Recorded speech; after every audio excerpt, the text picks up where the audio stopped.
We're going to get into a CMA conversation today. So what my plan is today is we're going to talk about, so I want to preface this by letting you know that I am going to pull up my MLS. And Lisa, I think you have the same one as me. You're in Tulare County, right? Yeah, I'm in a few of them, so but yeah. So I'm gonna pull up my MLS, which is Flex, and I'm not gonna go it's not going to be for the purpose of this is how you use your MLS, to be clear, okay? Because many of you have a different one than I do. So the way you go about it will be different. So I've already pulled it up to the point where we're going to do the filter. And then I'll show you how to go about the thought process around choosing the properties. Okay, so this isn't about how to do it in your MLS. I just want to make that clear. So we'll go about the thought process of choosing the properties and things to look for. And then we'll choose the properties. I'll pull up then a one pager, and then we'll use that one pager to come to a price. Okay, so I'm not just going to sit and talk at you through this whole thing, although there will have to be some of that to give some guidance, but I really want you guys to participate, particularly as we get to the one pager and we start to figure out how to use that, because I should have said enough by then. Um, to help you be able to participate there. Those of you that are newer, if you don't understand everything today, that's okay. CMAs are a learn by doing. So the Mm. more of them you do, the more comfortable you're going to get with them. Okay, so Mhm. please don't expect that you're going to be an absolute expert after today. And yet, hopefully, this is going to take some of the, oh, what do I do out of it? Mhm. Okay. And then, those of you that are in our coaching program, you can always come to Ask a Coach, where the coaches are always available to help you. All right. And I do want to say one quick thing because many in our coaching are on here. Um, it was announced today that family reunion can be live streamed for anyone who cannot go, and the cost is only $129. You're not going to get the whole experience because they can't do every breakout, but they have got some fabulous breakouts they're live streaming. And I have purchased it. I will be live streaming it for all of our PC agents. They're already in the PC calendar with the Zoom links, so I'll be pulling it up, sharing screen, so you guys can attend that. We'll talk more about it in group coaching, but super excited about that. If you're on today and you're not in our coaching program and you would like to have that live stream to reach out to me as a bonus for being here, I will allow you to join us. Okay? Mhm. Sound Thank you. good? Mhm. All right. Thank you to all who have your cameras on. I really appreciate that. So, with that said, let's go ahead and get started. I think we're getting a pretty full room. Um, so I've already kind of got the start of this, since remember, for those that came on, this is not about how to do this in your MLS. So if your MLS looks different than mine, keep in mind you have to watch your own video MLS or ask in your market center or your MLS how to get to this point. But from this point is how we can put it together, okay? Okay, so first of all, when you are choosing properties for your CMA, ideally you want to have three actives, three pendings, and three closed or solds. Okay. You don't want to have more than that because the information can get overwhelming. If you don't have three of each, that's okay, especially if it's active or pending. You do want to have at least three solds or closed. So we'll give you some information about how to maybe increase your search. Now, I have already done a radius search here over the subject property. So the subject property that I'm looking at, just to give you an idea, it is a 3 bedroom, 2 bath house. It's 1,500 square feet. And I'm going to encourage you guys to write this down because you're going to need this information when we actually go to figure out the price on the actual CMA. Okay. 3 bedroom, 2 bath, 1,500 square feet, built in 1980. It does have some upgrades, and it has a pool and spa, and it's in a cul-de-sac large lot. Okay. All right. So again, we want to go to the actives. We want to choose active. I don't ever choose the other actives. I always just choose active, pending, and closed. That's all that I want to see. Now, notice it's bringing up 65 things. I'm not looking through 65 things to price a house. Okay? So what you want to do is you want to narrow it down. First, we're going to put in the number of bedrooms that we have. Okay? Now notice we're down to 37, so it's making our job easier. Next, I'm going to put in the number of bathrooms that we have. Okay? Then that brings it down to 32. Now, remember, I said it was 1,500 square feet. So my rule of thumb is no more than about 150 feet on either side. The only way I change any of these rules of thumb is if we're not getting enough properties to look at. Okay, so I'm going to put 1,350 to 1,650 in here. And now we're down to 8. Okay, now I can narrow this down farther by I can check yes for pool because we have a pool. But that only gives me 1. Okay, so I'm going to take that off. So we can go back to our 8. Okay, now with these 8, I'm going to look at them. I can make an adjustment for the pool without choosing a house that has a pool. Okay, so I'm going to look at the 8 that we have available. There's nothing active. Okay, so in a mile radius, there's nothing active. So it doesn't really matter. I'm okay with that because that tells me that I'm just going to tell my seller they don't have any competition. Okay. What we do have is we do have one that's pending. It was built in 1990, 3.2, 1,635 square feet.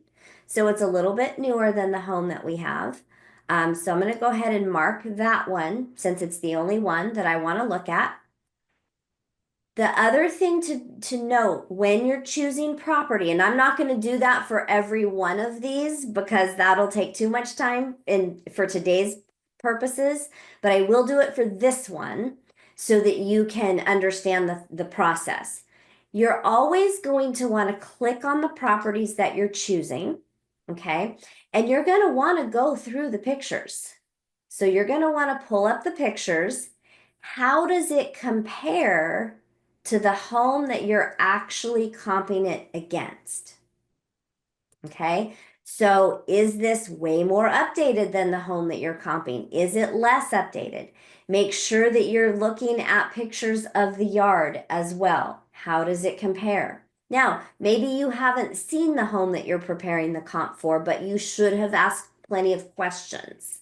Okay, you can always make adjustments once you see the home. But I just wanted to make sure that you are keeping in mind that you're not just choosing houses based on data, you also want to look at photos. Okay. So we have here one that was built in 1972, so it's a little bit older, a 3.2, little bit smaller, but not too bad, that sold in October. So we're going to go ahead and choose that one. One of the things that you want to be careful is you want to make sure that you're choosing ones that have sold either closest to the actual house and also closest to the time frame. So notice we have October, September, October, August, December. So this is going to be a good one to look at, all things being equal. 3.2, 1,494 square feet. We'll go ahead and choose that one. We also have November, 1979, 3.2, 1,477 square feet. Very close to what we're looking at, right? Now, the only thing about these that I'm noticing is this lot square footage isn't very comparable. This one here is. Remember, I said we're on a large cul-de-sac lot, and Go ahead. And so we're going to want to make sure that we're not picking your average size lots, but that also isn't a big deal. Um, okay, so we have three, right? So now I'm going to go ahead and click up here. It's very important if your MLS gives you this option, do your one line CMA. Okay. Jody, where did you click to get that window come up again? I clicked on CMA. Your MLS is different than mine, so I don't know how you're going to do that on yours. Okay. But you will have an option to create your CMA. Okay. So now can everybody see just the black and white page that says residential CMA at the top? Okay, just making sure the screen cooperated. Okay.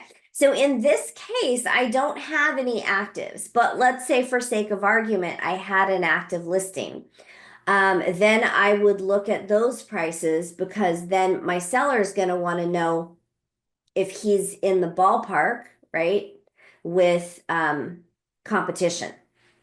But for this one, and it's likely you guys in this particular market might have CMAs that don't have anything active in the general vicinity because of the lower inventory. So this is like a real market time CMA right now, okay?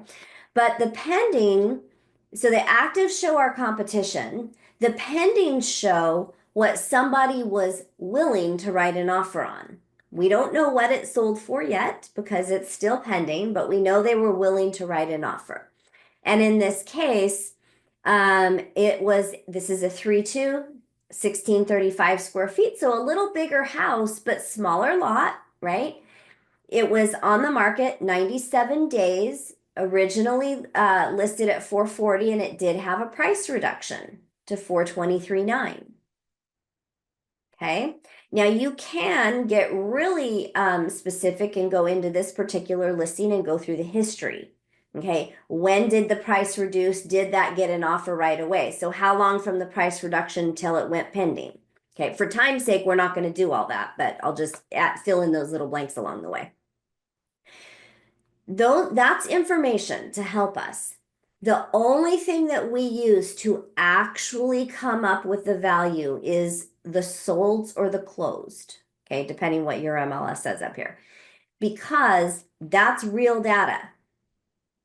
That's what actually happened, okay?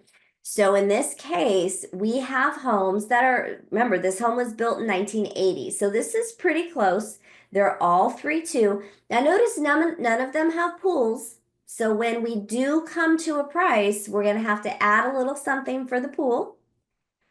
Depending on the neighborhood, you're probably going to add anywhere from 10, 15, maybe $20,000 for a pool. It's going to depend on the price point of your house. It's going to depend on the neighborhood. Pools don't add the value people think they do. If somebody, so just for so you understand, this house is in Tulare County, right? So somebody could go spend $75,000 to add a pool. It might give them $10,000 or $15,000 more value in their house. So keep those things in mind. You can also, something that's really good and will help you over time get better at this, whenever you get appraisals back on properties, read through them, pay attention to them. How to try to get the appraiser's line of thinking.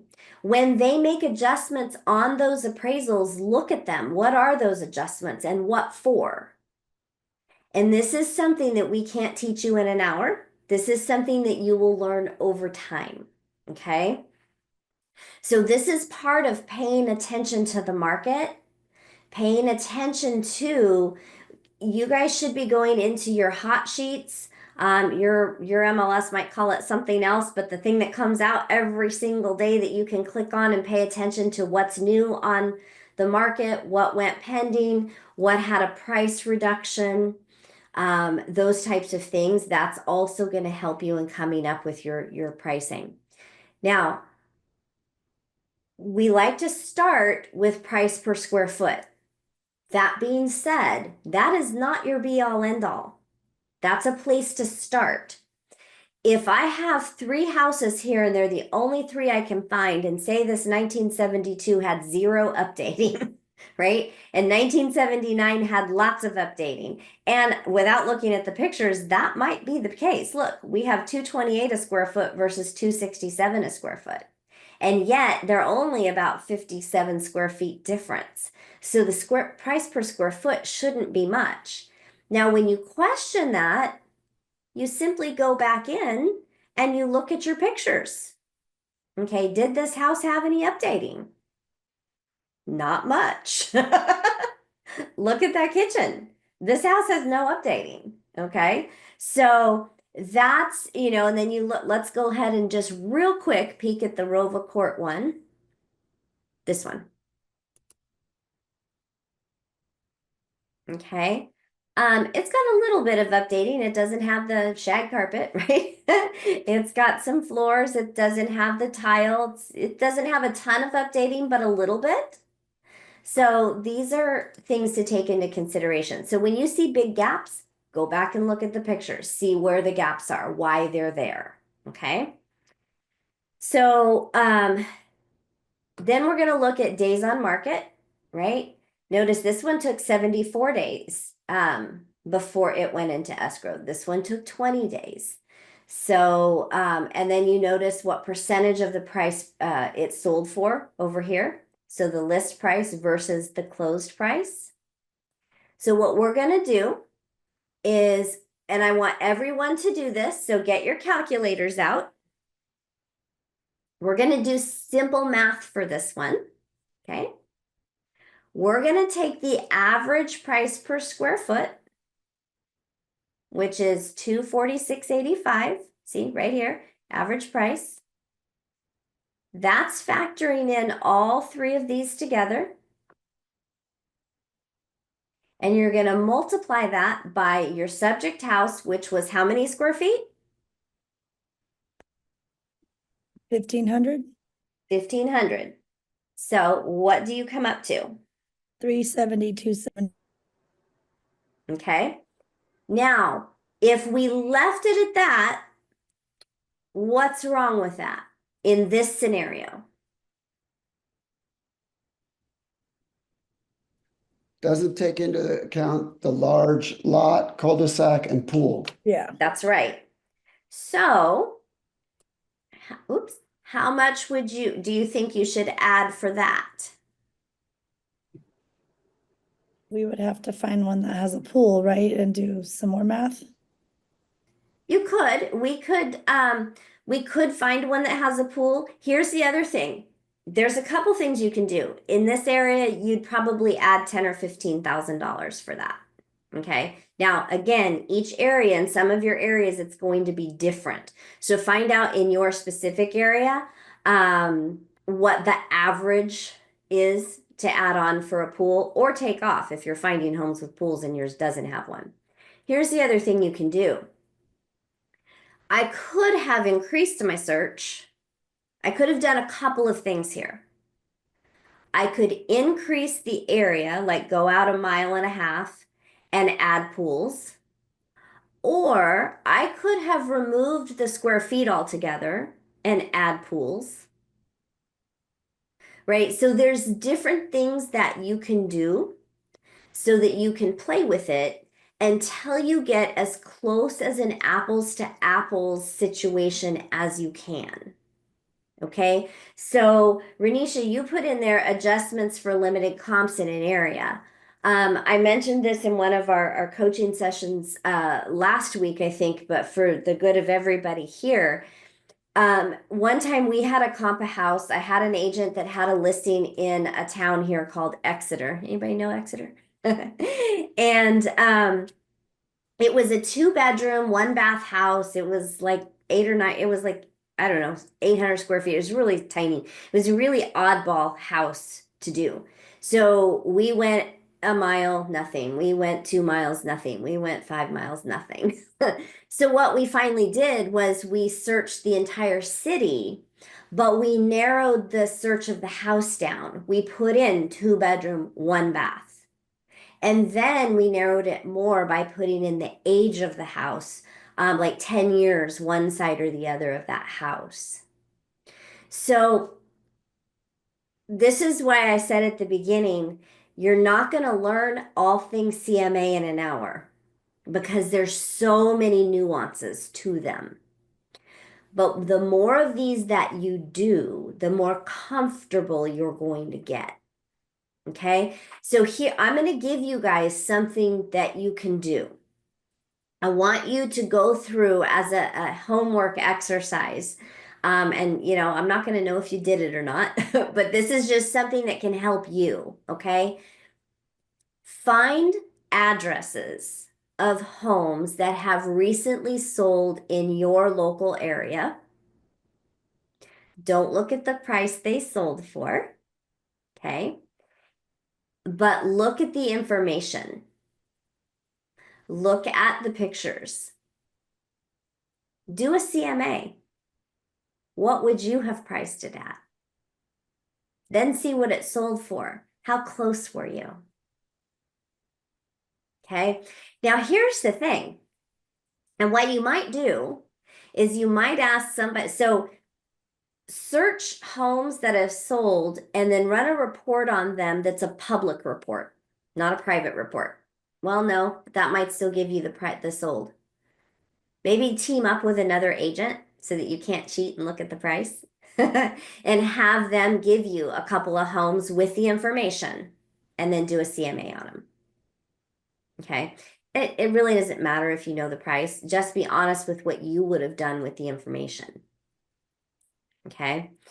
You can see that this isn't an exact science. Is that something to be concerned about? No, not at all. Because how do we actually, what determines the price of a house? What someone someone's willing to pay for it. I think I heard two Yeah. people say essentially the same thing, the Mhm. market and what somebody's willing to pay for it. Right. That's what essentially determines the price of the house. So your job as an agent is to do a CMA to get a ballpark of what the value of that house would be. You should get a low and a high. So you also can look at what's the lowest of the square footage. Compare when you're comparing as close to apples as you can, right? You're not going to compare. So let me give you an example. And your areas probably have this too. We have some areas in town where literally we have homes that were built in the 70s and homes that were built in the 2020s, like over here. So if you do, I'm particularly thinking of Lisa, our north, and Ildi, our north, like east, yeah, northeast area. There's some areas like old Birdland now has brand new homes next to it, and Birdland like started in the 50s or 60s. So for those of you not in our area, it's an area where all the streets are named after birds, so got called Birdland. Anyway, so if you do a radius search and you're not paying attention to everything and you're just going by the date sold and oh, it's a 3-bedroom, 2-bath and the square feet is good, boom, click. But you didn't notice that one was built in 2022 versus 1952, right? Big difference. So that's why I say there's not an exact science and you have to be paying attention to it. But you can get a range. And then that range is what you're going to take to your seller. You're going to explain. So see how when I went through the CMA with you guys for how to come up to that price, that's all you do with your seller. You give them that one sheet, you point each of those things out, and this is how I've come up with a range of value. Now, ideally and likely, your home is going to sell somewhere between this and this. Now, Mr. Seller, the best way to get the higher price is to actually price it lower in the current market. Now, we've been in markets where that wouldn't be how we'd do it. But in our current market as of February 2025, that's what we would do. Ideally, we would price it somewhere from the low to middle of that range to get a better price. If you price it at the high end of the range, you'll have less activity. Okay. So something that I really want to note is there are so many fancy whistle and bell type things out there that your MLS is subscribed to, and that you can do all these 50-page CMAs with tons of pictures and all that good stuff. Please don't. Because that's hard enough for us as agents to decipher. I've been doing this almost 30 years. Those things confuse me. Even though I know how to put all the information together, I don't want to have to flip from this page. Oh, I got to go over 5 pages to get to the next piece of information for this same house because of how it's laid out in there. If I don't want to do that, do you think a seller's going to want to look at that? No. So if you think, oh, but I want to show the sellers the pictures, they should see how we're comping the house. When you go on your listing appointment, take your laptop, take your device, whatever, pull up the properties that are on your CMA and click on the pictures in real time with them. But don't give them all these pages of information that they can't decipher. 1 page. No more than 3 each of actives, pendings, and solds. And if you don't find enough actives or pendings, that's not a concern. You don't have to widen everything out for that. When you do need to widen things out is when you can't get at least 3 solds to compare. Okay. Jody, for example, Yes. I was looking at a CMA today and I only found one comparable. I went back 1 year and I did the entire zip code. So for that, maybe I have to open up the zip code. I think the city it's Oceanside, so it has 4 or 5 zip codes. So maybe I need to open up the zip code, add another zip code, or open up the area more. I would remove the zip code and just put the city in. Because then Okay. it's going to pick everything up in Oceanside. But if you're going to do that, like I mentioned with the example earlier of Exeter, narrow the house. Make sure you're getting as close as possible to the specs of the house, because there will be, especially in an area like that, there's going to be houses all over the place that are similar, but not necessarily next to each other. Yeah, some are closer to the ocean and some are more inland, so they make a difference too. Yeah. Yeah, okay. And so those are things you'll want to consider, but those are adjustments that you can make, right? Okay. There's a question that came through. How do we know what market we're in for listing strategy? What do we look for with trends to know what market we're in? Okay. Nice question, Dorothy. The market that we're currently in is, well, who can tell me? Who knows what kind of market we're currently in? We're still in a seller's market. We are definitely in a seller's market.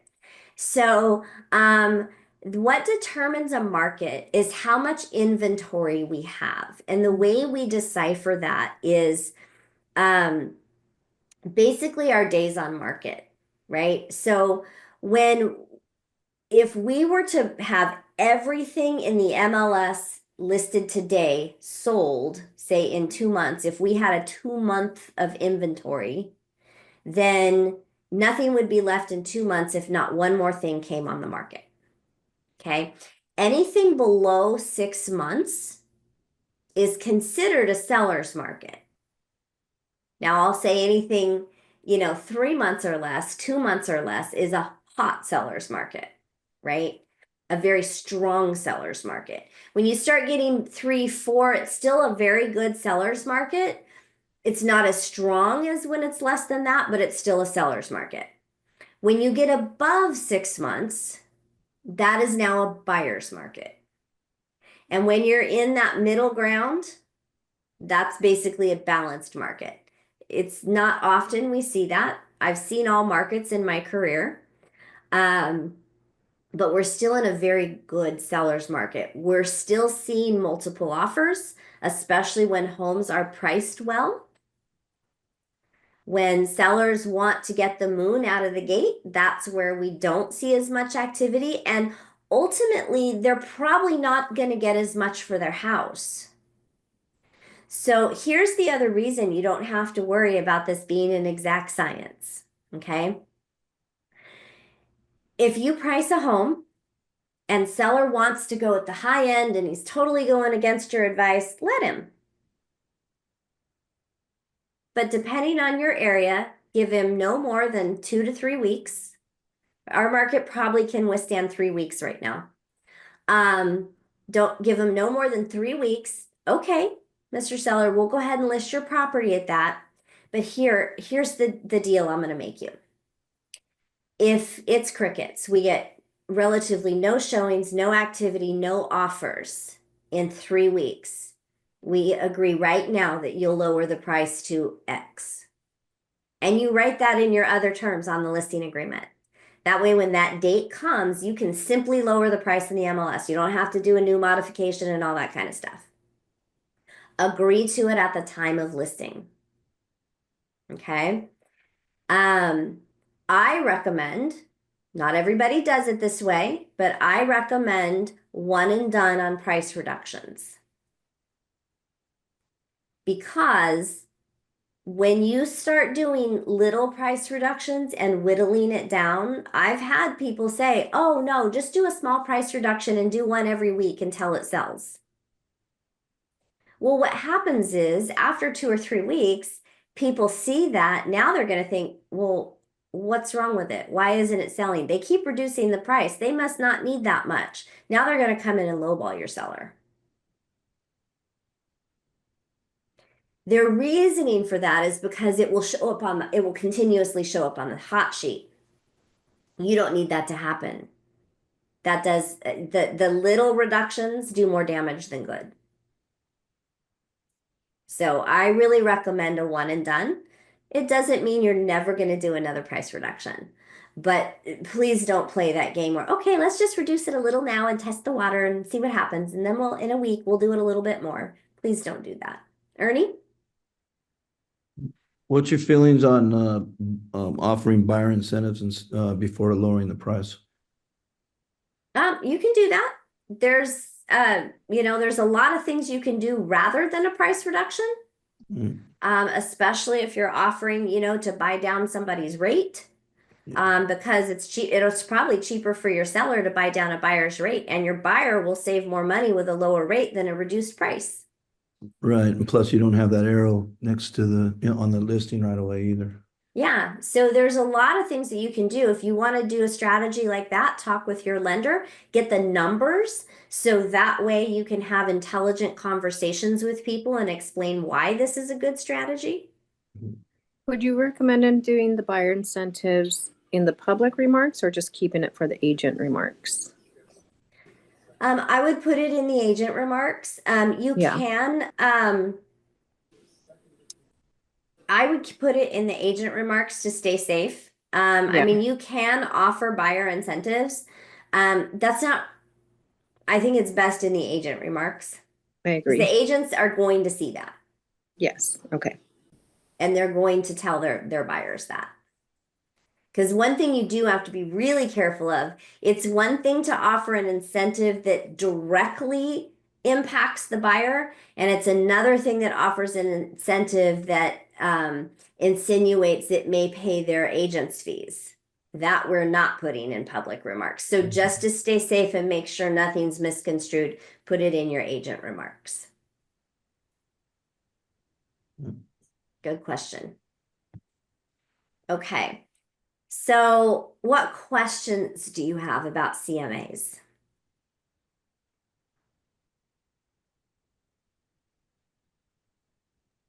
So what about you went through your MLS and mine gets a little confusing, but what about CMA, or I mean that cloud CMA and using the difference?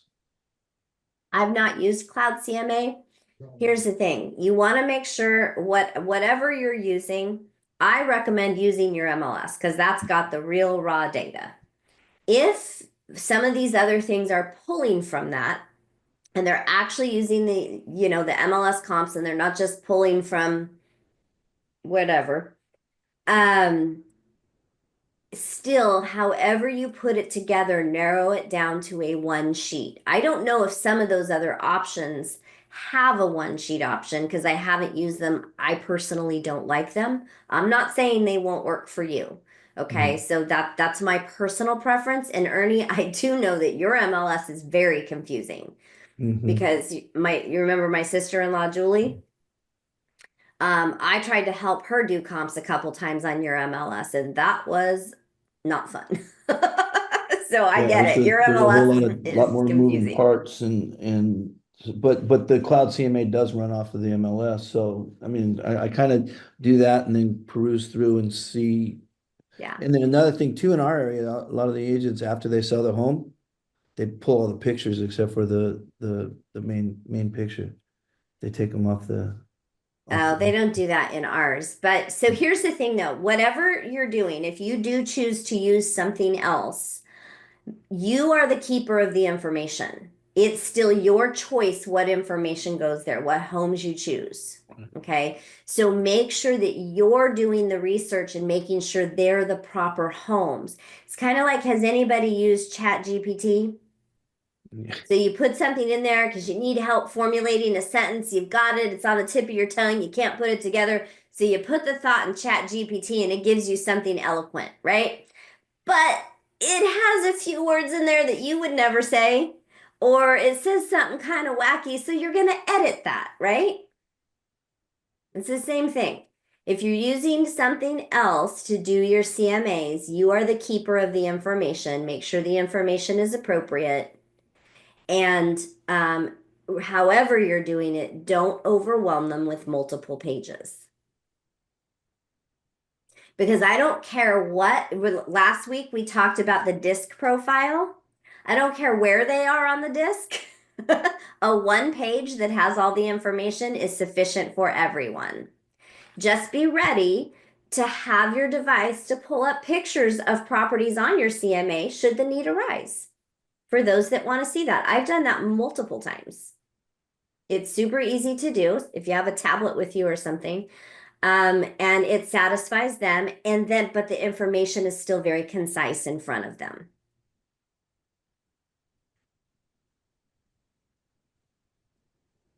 Okay. What other questions do you have? The CMAs we can use for buyers as well, correct? For example, when they're buying, they want to kind of know, you know, sometimes they ask, is this comparable to other homes that are at this price? Because they want to know if the price that they're asking for is, the right price, or should they go higher? Can they go lower? Yeah, you can absolutely use CMAs for a buyer, excuse me, to help them in what they may want to offer to a property. I don't recommend that if you're going to go out and show a buyer 4 properties this afternoon, that you do a CMA on all 4 properties.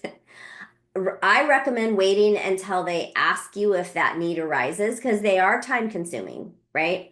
But they are a tool. If you have a buyer that just is unsure, I don't think that property is worth that, and you know it is, do a CMA so you can show them. Or if you're afraid it's way overpriced, do a CMA for yourself so you can show them. Oh yeah, that's a good idea. Thank you.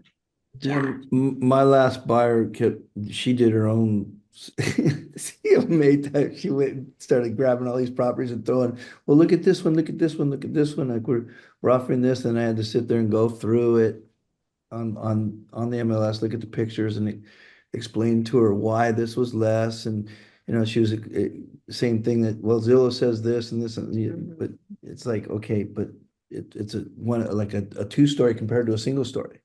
We're making an offer on a single story, and especially in Irvine, the value in the square footage is actually more because it's a single story. It's like there was only one for sale in the whole place.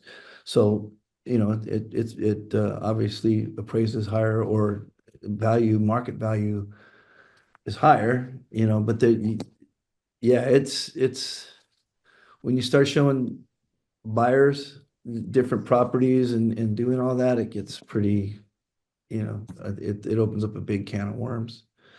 Yeah, and just make sure that when you are doing that, okay, if they want to give you a list of properties from Zillow or Realtor.com or wherever they got their information, pull those properties up on your MLS CMA search and do a CMA with those properties.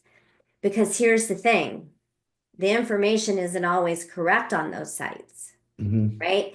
The 2 times the information is usually correct is when the property goes live and when there's an open house. That feeds usually in pretty close to real time to those sites. Most other things don't. So they will show a property is available that's not available. They will show a property that's a property could be pending or sold and it still says it's available on one of those sites. So it could say it's available and it's worth $1 million, but it actually sold for 850. So that now seller looking at that thing, oh, my home's worth $1 million because look, this one says it's $1 million. But the neighborhood that I said earlier in Visalia, Birdland versus brand new construction, that's the perfect example of why Zillow and those other websites' estimates are wrong. Because they literally do a radius search and they don't take into consideration that in that area, it's probably a 300,000 versus a 450,000 or somewhere in their neighborhood. And in some of your MLS, some of your areas, you're going to have a neighborhood that's 600,000 butting up against $1 million neighborhood. So that's why his estimates are not accurate. Please, please, please educate your clients on that.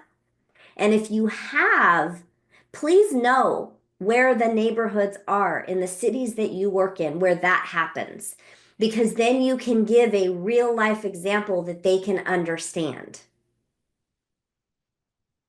Okay. So know where those areas are because every area has them and lots of them. We have many more in my area. That's just the one that came to mind instantly. So please educate your clients, not only for their benefit, but also to help make your work easier.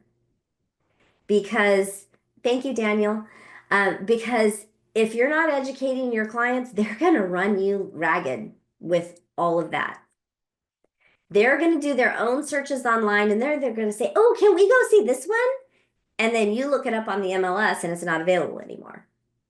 And then here comes another one. And it's going to take a few times before they finally get it. So educate them in your buyer consultation. Educate them at your listing appointment. The MLS has true, real-time, accurate data, and it is the only place. That's why they hire agents. We pay dues, we pay fees to have this information to bring to them for their benefit. They're not going to get it from all the sites on the internet. Jody, I have a question. Mhm. So when you do a CMA, when you are talking to a buyer, to your buyer, explaining to the buyer why you think that house is priced wisely, has the right price, and the buyer is still arguing with you, what do you do? And Well, they really like the house, they really want to get the house. At the point, uh, I felt like they thought I wanted them to place a higher offer for my commission to be higher. So I'm just trying to not have that, give that impression to them. So what do you do at that point? And the buyer's offer is going to get rejected because the listing agent already said that's not the price on the house. So what do you do in that situation? okay, 2 things. First thing is at your buyer consultation that everyone should do, right? We ask the qualifying questions first, then we set a buyer consultation. And at that buyer consultation is where we're setting expectations.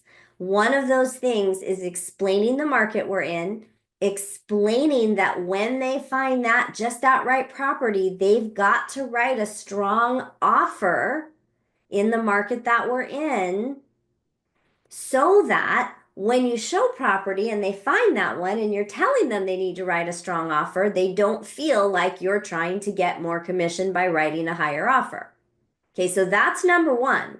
Number one, that must be talked about at the buyer consultation.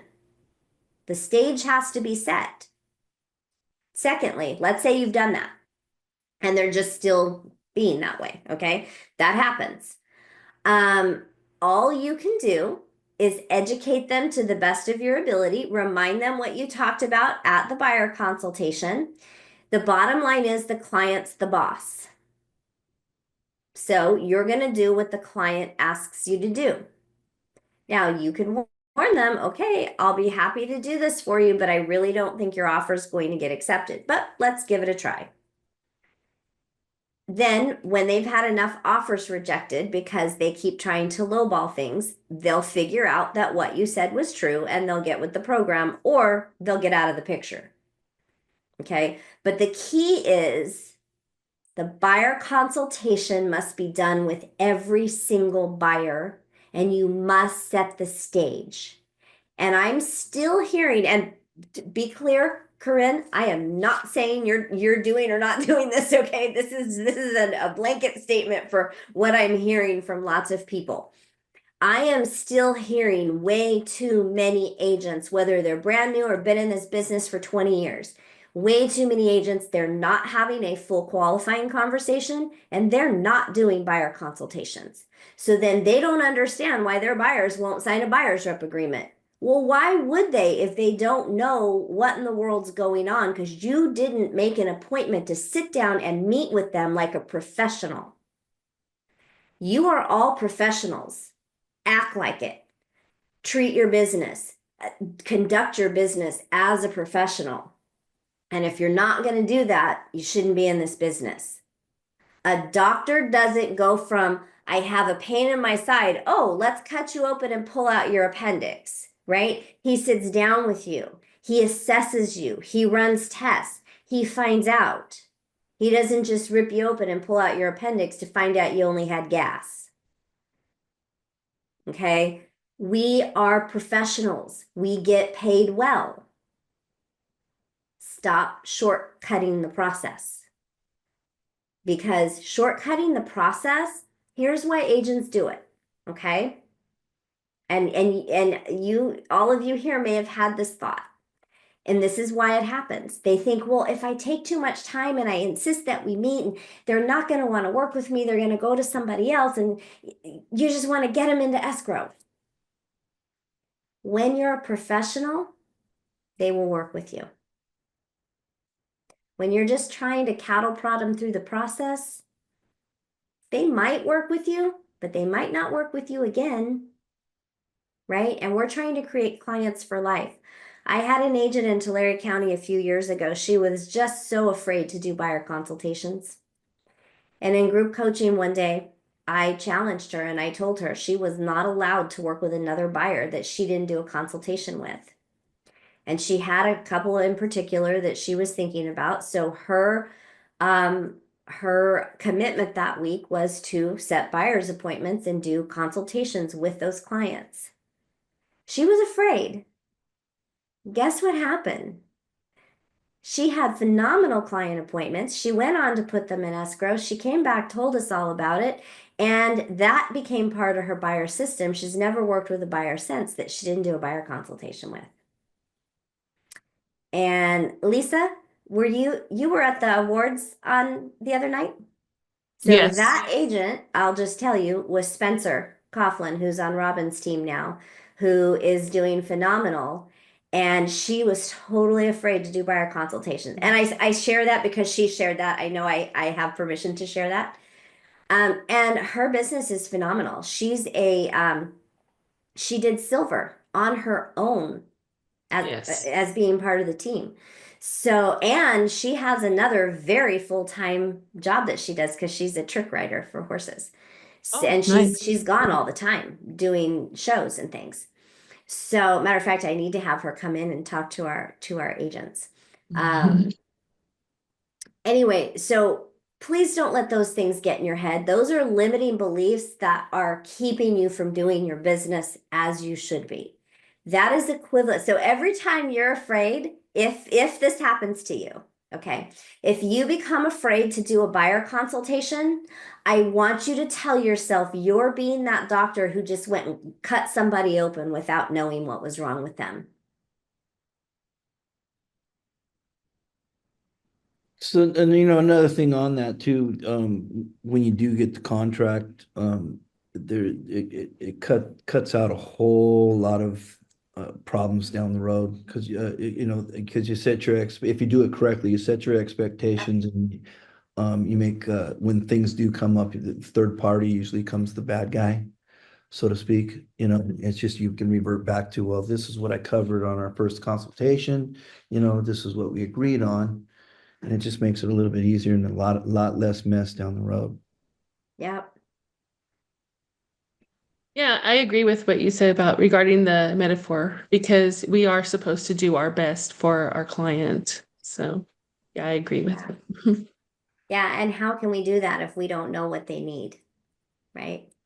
Too many people want to go from, I want to buy a house to, great, let me go show you.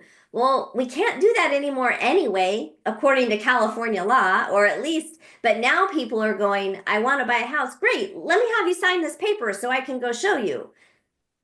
They don't know what they're signing. You got to talk to them. Mm-hmm. Do you sign agreements and contracts before you know what's in them? Mm-hmm. Don't expect that your clients will either. Okay, you have to do things right. Do them the right way. Those of you that are in coaching, you have access to videos that show you how to do this, right? We talk about it in our group coaching. We talk about it all the time. Our boot camp puts you through those paces. Do it right. You'll gain way more clients in the long run. I can promise you that. All right. Any other thoughts, questions, or comments before we go? Well, Ernie? I'm gonna try and make 6 o'clock tonight. Okay, awesome. Love to hear it. Yeah, because our meeting, it goes right now 12:30, 1:30. So Yeah, I'll, sorry I'll give about it a that. shot because we got a lot of things going on in the evening right then, but I'm trying to schedule it that way. Perfect. So, Awesome. okay. Thank And you. Good stuff. Thank Yeah, I you. was just gonna say thank you. What you're doing is awesome. So thanks. Thank you. All right. Well, next week, I forgot what's on the agenda for next week. Hang on, I'll tell you. Did you all see the thing that went out? There it is. Build your pipeline with a foolproof open house follow-up system. So we've been going over that in our PC group, in our coaching. We're going to bring that to the market center. So if you want a foolproof open house follow-up system, see you next Monday. Yay. All right, everybody, have a great week. Okay, Bye-bye. bye.